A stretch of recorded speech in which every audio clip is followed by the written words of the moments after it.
Good afternoon student, BSc BEd second year में systematic of angiosperm चल रहा है और इसमें हमारा अगला टॉपिक है पुष्पक्रम। पुष्पक्रम है क्या? इनफ्लोरेसेंस जिसे हम कहते हैं। तो जो पुष्पक्रम दंड है यानी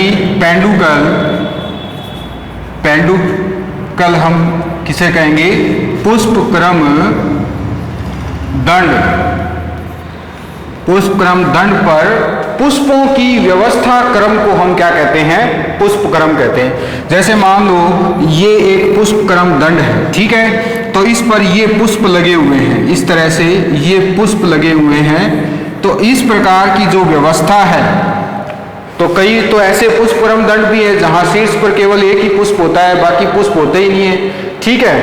लेकिन यहां पर हम देखें तो बहुत सारे पुष्प हैं। तो पुष्प इस तरह से इस पेंडुकल या पुष्पक्रम दंड पर किस तरह से व्यवस्थित रहते हैं, उस व्यवस्था क्रम को ही हम क्या कहते हैं? पुष्पक्रम कहते हैं, ठीक है। और इन्हीं के बारे में आज हम पढ़ने वाले हैं। तो जो पुष्पक्रम है वो दो प्रकार के होते हैं। पहला है नंबर 1, वैसे 3 प्रकार के होते हैं ये। पहला है रेसिमोज, इसको हम असीमाक्षी कहेंगे। क्या कहेंगे? असीमाक्षी, यानी ऐसा अक्ष जिसकी कोई सीमा ना हो। ऐसा अक्ष जिसकी कोई सीमा ना हो, यानी ये अक्ष है तो इसकी कोई सीमा नहीं है। अगर इसके ऊपर पुष्प होता तो ये सीमा में हो जाता, परंतु इसके ऊपर पुष्प नहीं है, ये कितना भी बढ़ सकता है और इस पर इस तरह से पार्श्व पुष्प लगे रहते हैं। तो इस प्रकार से देखें हम, रेसिमोज क्या है कि इस प्रकार का पुष्पक्रम दंड जिसकी कोई सीमा ना हो, इस प्रकार से उसको हम कहेंगे असीमाक्षी। और असीमाक्षी पर पुष्प जो है वो अग्राभिसारी क्रम में लगे रहते हैं। कौन से क्रम में लगे रहते हैं? अग्राभिसारी क्रम में लगे रहते हैं। दूसरा आता है इसमें रेसिमोज के बाद आता है इसमें साइमोज। इसको कहते हैं हम ससीमाक्षी, यानी ऐसा पुष्पक्रम दंड जिसकी सीमा निर्धारित है। तो ये जो पुष्पक्रम दंड है जिसमें शीर्ष पर पुष्प है, ये शीर्ष पर क्या है? पुष्प है, तो इसकी सीमा निर्धारित हो चुकी है। इसके पार्श्व में भी पुष्प हो सकते हैं इस तरह से। तो ये पुष्पक्रम दंड कैसा हो जाता है? ये हो जाता है ससीमाक्षी। तो शीर्ष पर अगर पुष्प नहीं है तो असीमाक्षी, और शीर्ष पर अगर पुष्प है तो हो जाता है ससीमाक्षी, ठीक है। तीसरा आता है इसमें, वो है स्पेशल टाइप। तो इसको हम विस्तार से आगे पढ़ेंगे स्पेशल टाइप को, लेकिन हम आज सबसे पहले किनके बारे में जानेंगे? रेसिमोज के टाइप। जो रेसिमोज टाइप हैं उनके बारे में जानेंगे, ठीक है, क्योंकि आज इतना ही होगा। रेसिमोज इनफ्लोरेसेंस, यानी असीमाक्षी पुष्पक्रम। तो पहला आता है इसी क्रम में, देखिए पहला है रेसीम। इसको हम हिंदी में कहेंगे असीमाक्ष। तो बहुत ही आसान है असीमाक्ष, ये हो गया असीमाक्ष। ये पुष्पक्रम दंड हो गई, इसके शीर्ष पर कोई पुष्प है नहीं, तो ये हो गई इसके पुष्प इस तरह से। ये क्या हो गया? असीमाक्ष। तो असीमाक्ष की अगर परिभाषा लिखनी हो तो कैसे लिखेंगे कि लंबी पुष्पक्रम दंड, यानी लंबा पेंडुकल होता है और उस पर पार्श्व सतह पर अग्राभिसारी क्रम में पुष्प लगे रहते हैं। यानी नीचे वाले जो पुष्प हैं वो कैसे होते हैं? बड़े होते हैं और ऊपर वाले छोटे होते हैं, ठीक है। अग्राभिसारी क्रम इसी को कहते हैं। तो इस तरह से अग्राभिसारी क्रम में लगे रहते हैं, उसको हम क्या कहेंगे? असीमाक्ष। दूसरा आता है इसमें असीमाक्ष के बाद, यानी रेसीम के बाद वो आता है पेनिकल। पेनिकल को हम कहेंगे यौगिक असीमाक्ष। दूसरा क्या है, यौगिक असीमाक्ष। तो यौगिक असीमाक्ष कैसे होता है? यौगिक असीमाक्ष इस तरह से होता है, ये तो हो गई मुख्य पुष्पक्रम दंड, ठीक है। और इस मुख्य पुष्पक्रम दंड पर कई तरह के या कई क्या होते हैं, रेसीम होते हैं, यानी कई असीमाक्षों युक्त जो पुष्पक्रम होगा उसको हम क्या कहेंगे, यौगिक असीमाक्ष कहेंगे। तो ये इस तरह से देखिए, ये हो गया एक, और ये हो गया, और ये हो गया, ठीक है। अब देखिए यहाँ पर इस तरह से पुष्प होते हैं, तो आप देख सकते हैं कि इसमें क्या है, ये अपने आप में क्या है, एक असीमाक्षी है। तो इस तरह से ये दो हो गए, इधर भी हैं, ये मिलकर क्या बना रहे हैं, यौगिक असीमाक्ष बना रहे हैं। इस तरह से ये यौगिक असीमाक्ष हो गए, ठीक है। तो ये हो गया यौगिक असीमाक्ष। तीसरा आता है, यानी ये जो है ये भी है, ये भी है, इस तरह से ये हो गया यौगिक असीमाक्ष। तीसरा आता है इसमें स्पाइक, नंबर 3 स्पाइक, जिसे हम कणीस कहते हैं। कणीस, कणीस कैसे होता है? कणीस का मतलब यही है कि जो लंबी पुष्पक्रम दंड है उस पर अवरंत पुष्प होते हैं और द्विलिंगी पुष्प होते हैं। ध्यान रखिए, बाइसेक्सुअल एंड सेसाइल फ्लावर्स। ऐसे पुष्पक्रम दंड पर स्पाइक में कैसे होते हैं, बाइसेक्सुअल और साथ ही साथ अवरंत होते हैं। तो अवरंत कैसे होंगे, जैसे ये पुष्पक्रम दंड है, ठीक है, तो अवरंत में ये अवरंत पुष्प हो गए। इस तरह से अवरंत पुष्प पाए जाते हैं। ये गोले जो हैं ये पुष्प को इंगित कर रहे हैं, ये भी आप ध्यान रखें, ठीक है। गोलों से ही पुष्प इंगित हो रहा है, ये समझने के लिए है, क्योंकि प्रॉपरली अगर हम पुष्प संरचना बनाएंगे तो टाइम हो जाएगा। तो इस प्रकार से ये जो पुष्प हैं ये आप देख सकते हैं, इनमें व्रंत नहीं है, इनमें तो व्रंत है, ये व्रंत रहा, ठीक है, सवृंत है ये, लेकिन इनमें व्रंत नहीं है। तो ये हो जाता है स्पाइक। और नंबर 4 जो है वो कैसा होता है? नंबर 4 में जो कनिशिका होती है, जो कनिशिका है स्पाइक लीफ, ये है नंबर 4 स्पाइक लीफ, इसको हम कहेंगे कनिशिका। तो कनिशिका कैसे होती है?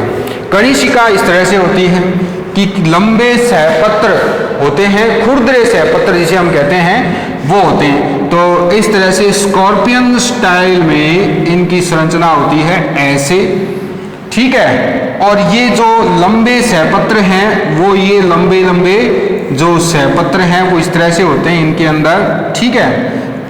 और इनके मध्य इस तरह से क्या होते हैं, अब स्पाइक नाम आ रहा है तो स्पाइक का मतलब ये है, तो स्पाइक की तरह इसके अंदर पुष्प होते हैं, परंतु कैसे होते हैं, ये होते हैं इस तरह से, ठीक है। ये स्पाइक हो जाता है ऐसे।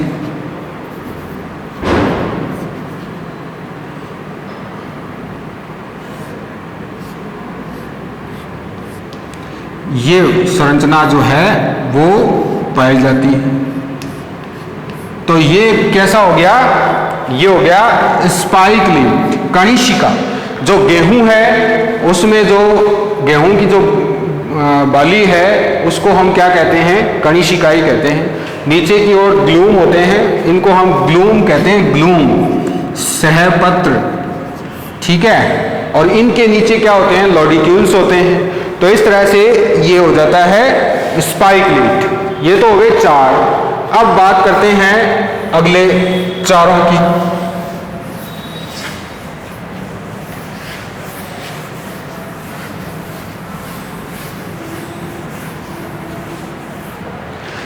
ये असीमाक्षी पुष्पक्रम के प्रकार चल रहे हैं, ठीक है। तो अगला जो है इसमें आता है नंबर 5, ये है कैटकिन। कैटकिन इसको हिंदी में कहते हैं नवकणिश। कैटकिन को हिंदी में क्या कहते हैं, नवकणिश कहते हैं। तो नवकणिश कैसा होता है? स्पाइकलेट जैसा ही होता है, बस फर्क क्या है? फर्क ये है कि स्पाइक जो है उसके अंदर अवृंत पुष्प थे, लेकिन यहां पर कैसे होते हैं? सवृंत होते हैं। तो ये हो जाता है इस तरह से, ये पुष्प क्रम दंड,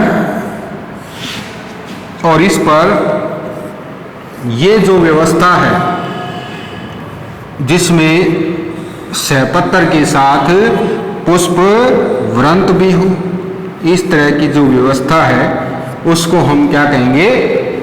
कैटकिन कहेंगे। ये कैटकिन, ठीक है। इसके बाद नंबर 6 आता है इसमें स्पैडिक्स। स्पैडिक्स में क्या होता है कि एक प्याले नुमा भाग होता है, जो सहपत्र हैं वो एक प्याले सदृश संरचना बना लेते हैं, किसके चारों तरफ? पुष्प क्रम दंड के चारों तरफ बना लेते हैं। तो इसमें इस तरह से ये तो फ्लावर युक्त क्या हो जाता है?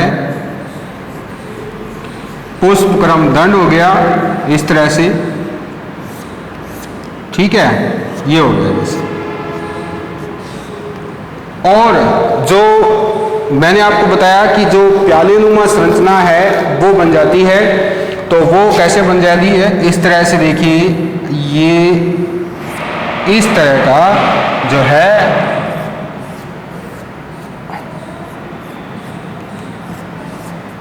ठीक है, बीच में से खुला होता है ये।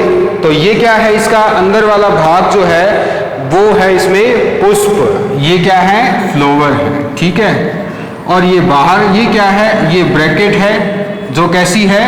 कप लाइक, यानी कप जैसी संरचना में होती है। और ये क्या है?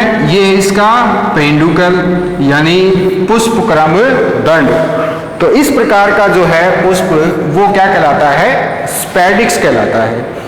अगला आता है इसमें नंबर नेक्स्ट 7 नंबर, वो है कॉरिम। कॉरिम को हम कहते हैं समशिख। समशिख यानी एक समान शिखर वाले पुष्प जो हैं उसको हम क्या कहेंगे? समशिख कहेंगे। तो ये रही पुष्प क्रम दंड, ठीक है। समशिख पुष्प कैसे होते हैं देखिए पुष्प क्रम दंड में।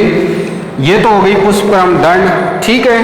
और ये हो गया इसका पुष्प 1 नंबर, और ये हो गए।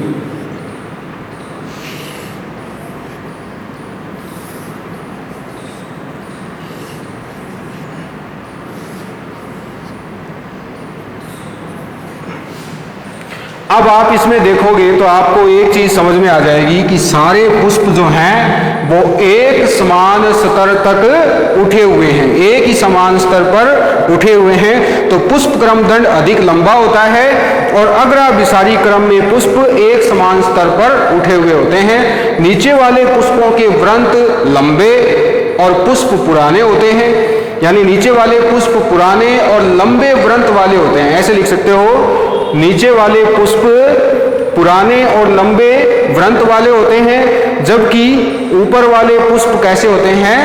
नए और छोटे वृंत वाले होते हैं। तो इसमें ये छोटे वृंत हैं, ठीक है, तो ये नए पुष्प हैं। तो इस प्रकार का जो पुष्प क्रम है उसको हम कहते हैं कॉरिम, समशिख। अगला जो है इसमें नंबर नेक्स्ट वो है अम्बेल।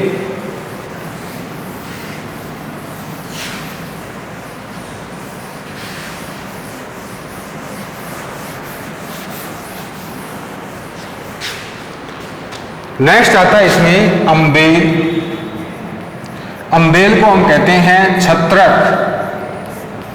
छत्रक पुष्प क्रम कैसा होता है? तो ये हो जाता है नंबर 8। छत्रक में देखें कैसा होता है। छत्रक में देखिए पुष्प क्रम दंड जो है, ये रही पुष्प क्रम दंड। इस पुष्प क्रम दंड पर इस तरह से सहपत्र होते हैं। ये है इसके सहपत्र, ठीक है, वे सहपत्र, और फिर इस पर पुष्प लगे होते हैं इस तरह से। तो ये किसी छाते की तरह आपको संरचना दिखाई दे रही होगी, इसीलिए इसको हम क्या कहते हैं, अम्बेल पुष्पक्रम कहते हैं। तो धनिया होता है, धनिये में इसी प्रकार के पुष्प पाए जाते हैं। अम्बेल पुष्पक्रम ये क्या है इसका, ये होता है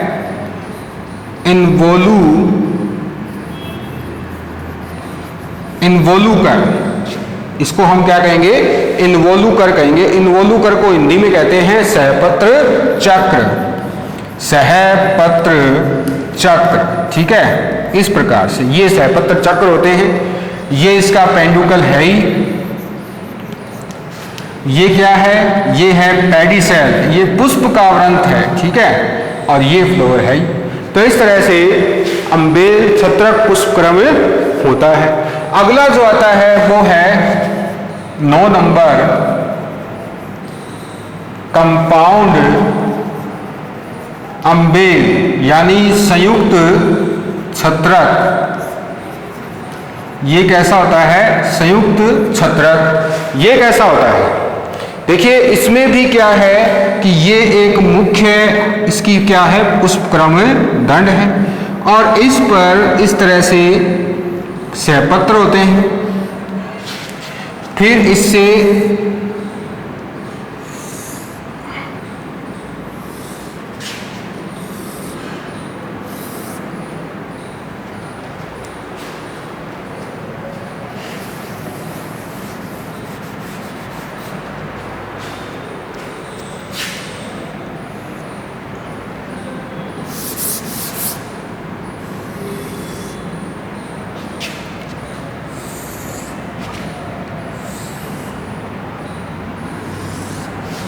ये हो गया। अब इसमें हम जैसे छत्रक में बनाया है उसी तरह से इसके अंदर भी बन जाएगा। कैसे बन जाएगा कि ये तो हो गए इनके पुष्प के नीचे बिल्कुल सहपत्र। वैसे एक्चुअली इनको हम सहपत्र कहते जरूर हैं, वैसे सहपत्रिका होती है ये जो है छोटी छोटी आपको ऊपर की तरफ दिखाई जो दे रही हैं, इनको हम क्या कहेंगे, सहपत्र पत्रिका, सॉरी। ठीक है, और फिर आ जाता है ये पुष्प, ये हो गए पुष्प। इसी तरह से ये हो गए।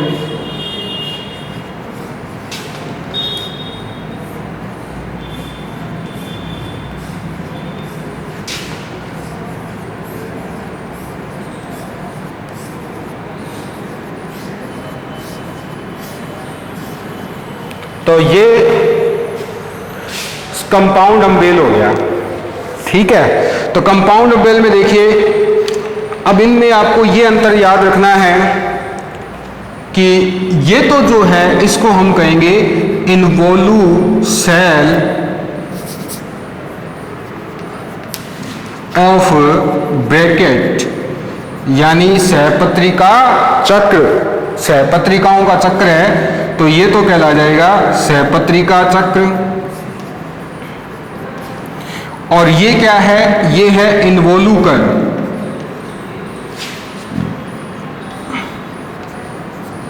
ये सहपत्र चक्र है। ये क्या है, सहपत्र चक्र। अब आपको ये याद रखना है, देखिए पुष्प तो ये है, तो पुष्प के नीचे ये पुष्प व्रंत है, तो पुष्प व्रंत के ठीक नीचे वाले सहपत्र क्या कहलाते हैं, इन्वोल्यू सेल कहलाते हैं, यानी सहपत्रिका चक्र कहलाते हैं। पुष्पों के ठीक नीचे की ओर सहपत्रों का चक्र क्या कहलाएगा, सहपत्रिका चक्र। और पुष्पक्रम दंड के ठीक नीचे की ओर, ये पुष्पक्रम दंड है, ठीक है, और इसके ठीक नीचे, या हम इसको दूसरी भाषा में ये भी कह सकते हैं कि पुष्प छत्रों के आधार पर, ये पूरा क्या है, ये पुष्प छत्र है। ठीक है, तो पुष्प छत्रों का आधार ये हो गया, तो पुष्प छत्रों के आधार पर उपस्थित सहपत्रों का चक्र क्या कहलाता है, इन्वोलूकर कहलाता है, यानी कि सहपत्र चक्र कहलाता है। ठीक है, तो ये दोनों प्रकार के हो गए। इसका एग्जाम्पल भी क्या है, धनिये में इस तरह का पुष्पक्रम पाया जाता है। अगला है इसके अंदर लास्ट अम्बेल के बाद